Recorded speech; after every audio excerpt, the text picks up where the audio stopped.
परिवहन मंत्र्यांनी मराठी भाषेत न बोलणाऱ्या रिक्षा टॅक्सी ड्रायव्हर्सवरती उद्यापासून कारवाईला सुरुवात होईल असं सांगितलंय। 1,65,000 अमराठी रिक्षा आणि टॅक्सी चालकांनी मराठी शिकण्याचं प्रशिक्षण घेतल्याची माहिती त्यांनी पत्रकार परिषदेत दिली।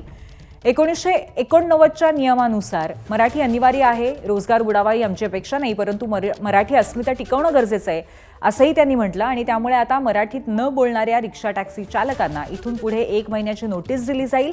1 महिन्यात मराठी आलं नाही तर चालकाचं 3 महिन्याचं लायसन्स आणि बॅच निलंबित केलं जाणार आहे। कोणाला व्यावहारिक मराठी भाषेचं ज्ञान येत नसेल तर त्याच्यावर कारवाई करण्याची जी मोहीम आहे ती मोहीम आम्ही चालू करणार आहोत। सर्वप्रथम प्रत्येक रिक्षा चालकाला ज्याला मराठीचं व्यावहारिक ज्ञान नसेल त्याला नोटीस देणार। 1 महिन्याच्या नोटीसमध्ये जर त्याला व्यावहारिक मराठी भाषेचं ज्ञान आलं नाही तर त्याचं जो बॅज आहे, जे लायसन आहे ते 3 महिन्यापर्यंत निलंबित करण्याच्या सूचना परिवहनच्या सर्व अधिकाऱ्यांना आम्ही दिलेल्या आहेत।